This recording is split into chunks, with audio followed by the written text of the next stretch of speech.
आजादी के बाद 1952 में पहली लोकसभा के लिए हुए चुनाव से लेकर अब तक 17वीं लोकसभा के लिए हाल ही में चुनाव संपन्न हुए हैं। भारतीय संविधान के अनुसार भारतीय प्रधानमंत्री को गणराज्य का मुखिया का दर्जा प्राप्त है। आजादी के बाद 1947 में पंडित जवाहरलाल नेहरू को देश का प्रथम प्रधानमंत्री चुना गया। 15 अगस्त 1947 से 27 मई 1964 तक का कार्यकाल प्रधानमंत्री के तौर पर पूरा किया।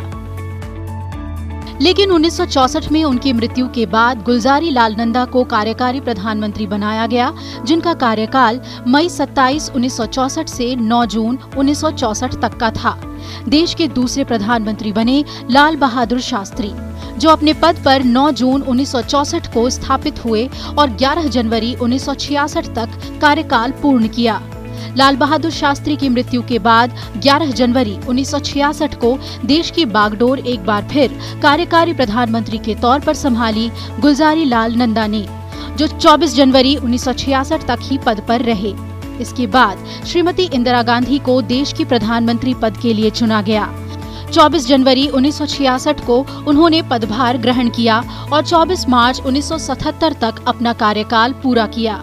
इस तरह इंदिरा गांधी 3 बार लगातार देश की प्रधानमंत्री के तौर पर प्रधानमंत्री पद पर काबिज रहीं। 1977 के आपातकाल के बाद पहली बार चुनाव हुए थे। जनता के रोष ने कांग्रेस को बुरी तरह से नकार दिया और जनसंघ के साथ मिलकर राजनीतिक पार्टियों ने सरकार का गठन किया और 24 मार्च 1977 को मोरारजी देसाई को देश का प्रधानमंत्री बनाया गया, जिन्हें 28 जुलाई 1979 को समर्थन वापसी की वजह से पद छोड़ना पड़ा। 28 जुलाई 1979 को श्री चरण सिंह को देश की बागडोर सौंपी गई, जिन्होंने 14 जनवरी 1980 तक का अपना कार्यकाल पूरा किया। 1980 में लोकसभा चुनाव हुए और इस बार कांग्रेस को जीत मिली।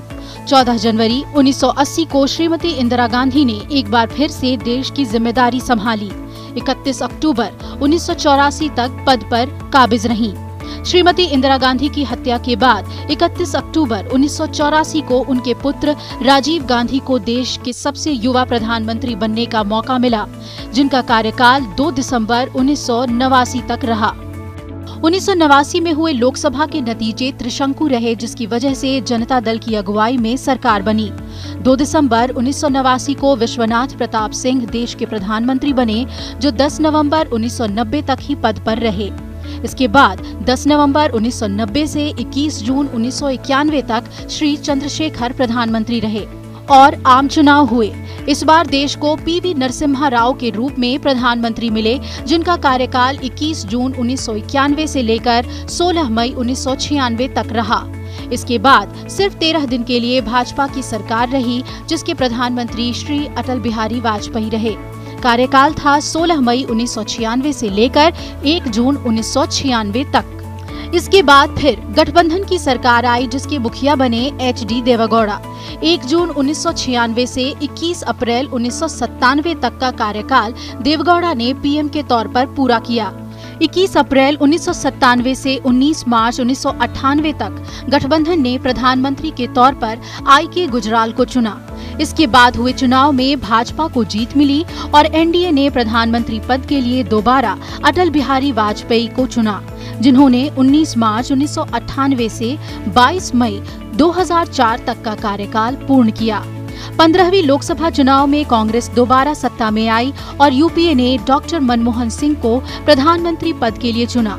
लगातार 10 साल सत्ता में रही कांग्रेस ने दोबारा भी PM के तौर पर मनमोहन सिंह को ही चुना, जिनका कार्यकाल 22 मई 2004 से लेकर 26 मई 2014 तक रहा। 2014 में हुए चुनाव में भाजपा की अगुवाई में NDA सरकार में प्रधानमंत्री बने नरेंद्र मोदी, जिन्होंने 26 मई 2014 को पदभार संभाला था।